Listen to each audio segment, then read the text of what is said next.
students. Good afternoon, ma'am. So where are we?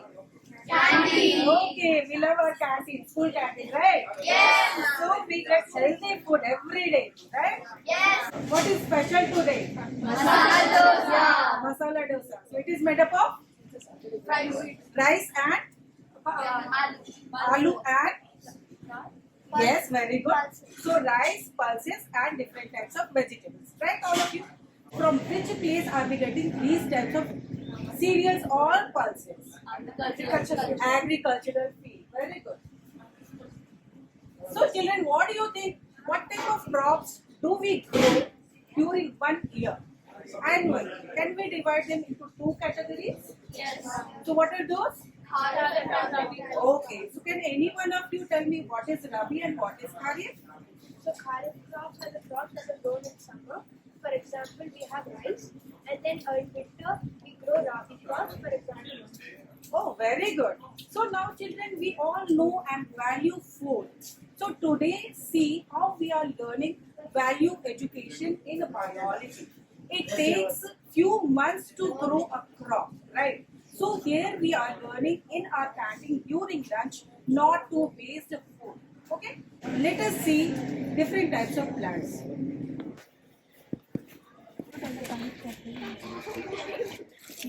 Now, any farmer, if they want better growth and development of their plants, as well as all can see our garden, right? So here you all can see different types of plants. So what do we use for better growth and development of our plants? Manure and fertilizers. So can any one of you tell me what is the basic difference between these fertilizers and manure? Manure is natural and fertilizers made in the lab. Very good. So now all of you can see we have 2 bags. One is containing chemical fertilizers and one is containing manure, right? So manure is containing all the organic matter and which is very useful and it is eco-friendly. And what is chemical fertilizer? Chemical fertilizer? Chemical fertilizers are bad for the soil but good for plants. They increase the growth of plants, but they're overall not good for ecosystem. So you all can see chemistry in fertilizers, right? So fertilizers, what do they contain? Chemicals. They contain chemicals, right? Now all of you all know that different types of nutrients which is needed for the better growth and development of plants. What are those nutrients? Nitrogen, Very good. phosphorus, Yes. So here all of you can see whenever we all are using different types of nutrients for better growth and development of our plants, here we all have to calculate the ratios, right? So whenever you all look at any kind of fertilizers, chemical fertilizers, there you all can see their percentage. So potassium, the percentage, then nitrogen, phosphorus and different types of minerals. Here which subject is helping us in calculating? Very good. So here you all can see relationship between mathematics and biology. Where else we can see the role of mathematics in biology? Ma'am, after you harvest it, you need to use maths to know how much harvest you have. Very good. So annual harvest, all the farmers, they can calculate and you all can calculate annual harvesting of any crops and you all can show it in the form of bar graph or pie chart, isn't it? So here also we all can see mathematics is very useful in biology, especially in agriculture or anywhere. Whenever we are counting our wildlife also, there also ratios and all the numbers, we all can see the uses of mathematics, right? Now children, all of you come here.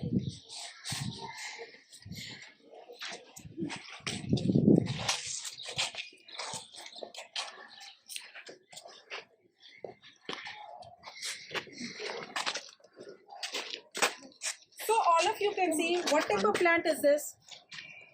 What type of plant is this? Shrub. And what type of plant is this? Tree. Very good.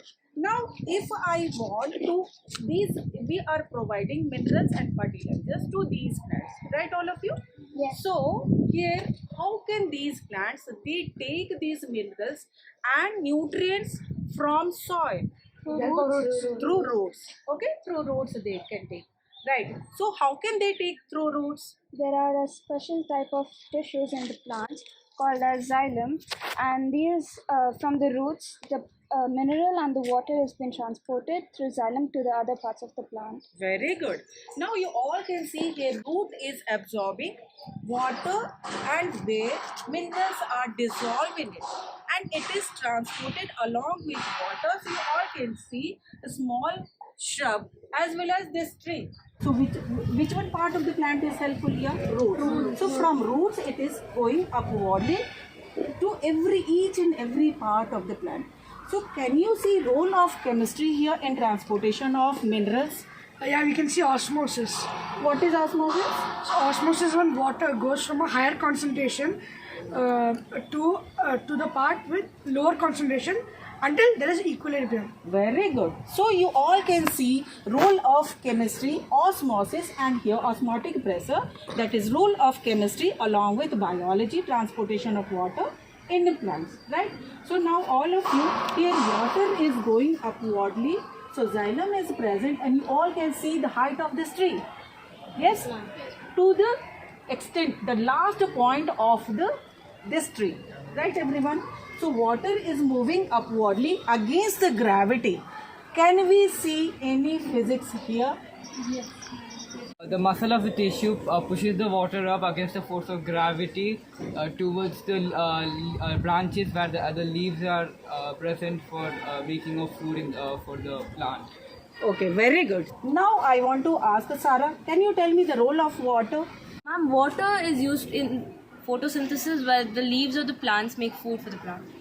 Okay, very good. So water is very, very important for the process of photosynthesis. So now can you tell me word equation for photosynthesis? Ma'am, in photosynthesis, carbon dioxide plus water where with the help of sunlight and chlorophyll gives out oxygen and glucose is produced. Very good. So now all of you can see chemistry, the role of chemistry in photosynthesis, where the plant is absorbing photons, sunlight, right? Chemical energy from sunlight, and here the equation, the chemical reaction is taking place.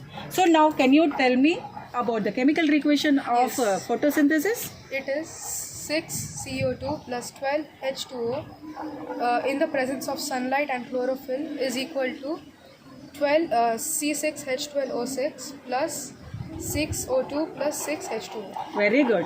So now we have seen chemistry, role of chemistry in growth of and development of plants, right everyone?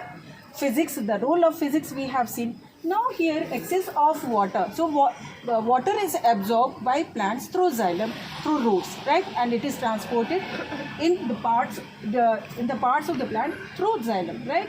Now can you tell me what happens to excess of water? Excessive water gets evaporated through the process of transpiration. Okay, what is transpiration? Transpiration is the process by which the evaporation or the loss of water takes place in trees. Okay, so can you see any changes in matter, the state of matter? Yes, the water turns into vapor. Oh, so which form is changing into which form? Water that is liquid is changing into gas. Very good. So now you all can see how different subjects, they correlate with biology, right? Now after transpiration, what happens to those water vapors, Siddhi? After transpiration, the water get evaporate, and mostly water cycle takes place here. Okay. And all of you can see the leaf of the plants, right? Yes, ma'am. Yes. So what is present here? Which structure is present here? Stomata. Okay. So what is stomata? Small pores. Tiny pores. Very good. Where? What is the role of stomata for the plants? Exchange of gases. Exchange of gases. So what happens whenever water is going up through the transpiration in the atmosphere? Yes, dear? The water vapor accumulates and forms a cloud, which is known as condensation.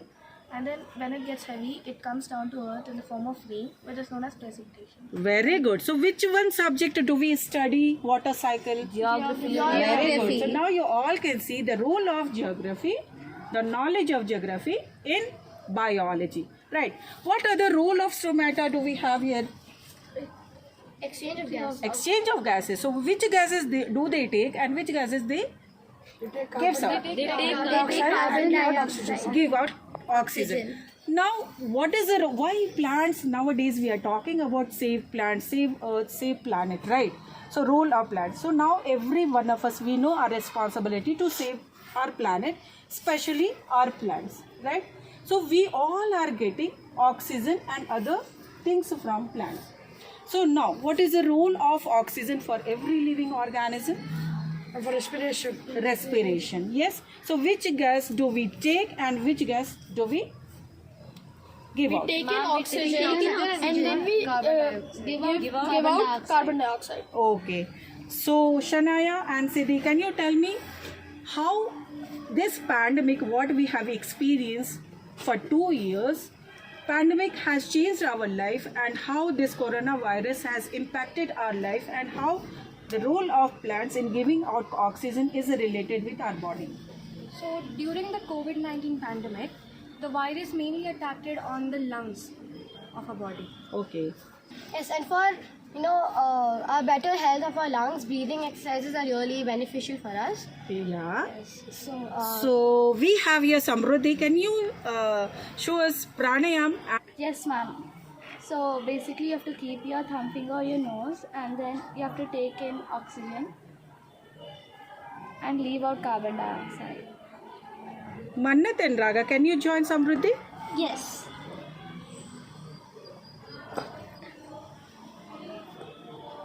What do we call this? You are taking in oxygen. What do we call this process? Respiration. Inhalation. Okay. And exhalation. So children, all of you, so where do we practice this breathing technique? In which one subject? Yoga. Very good. So now here also we all have learned how biology is related with yoga also. So now can we have one recap whatever we have learned today? Yes, ma'am. Yes. So we have started with crops. So what type of crops? Okay. So what is the relationship with growth of crops with chemistry? Manure and Very good. The role of mathematics in biology? The percentage of Percentage of minerals in fertilizer. Very good. And calculating? Harvest. Right. Very good. The role of physics in biology? the xylem pushing the water and minerals up the plant against the force of gravity Okay. to reach to the leaf. Yes, very good. Now what we have learned in photosynthesis, the role of chemistry? Ma'am, photosynthesis requires carbon dioxide and gives out oxygen. Yeah, very good. So what have we learned, Prisha? Geography, the role of geography in biology. In geography, we see that the water from the clouds has been precipitated onto the earth, and also it's known as the water cycle, where the gaseous form of the water has been converted into the liquid form, which is known as condensation, and then being released out, known as the precipitation. Very good. And what is the role of yoga with biology? With yoga, we can we can advance our respiration, breathing, and which is very good for us. We can practice inhalation and exhalation by doing pranayama, which is good for our health. So what we have learned, trees and plants, they are really important for us, isn't it? So let us take an oath to save our environment, and we have to support reforestation, right? Now after this learning experience, so nowadays we are talking about value education. So what type of values today you all have learned? Ma'am, we must not cut down trees as they are a source for the air we breathe. Very good. Anyone else? Then we learn not to waste food and to conserve food. Excellent. Yes. Ma'am, we learn not to harm. We should use manures instead of fertilizers. Very good. Go eco-friendly. Trees are vital, and we are also dependent on trees. Yes, you all can see everything, whatever around us, it is directly or indirectly connected to nature, that is trees. Yes? So let us all clap for today's learning. Thank you, children.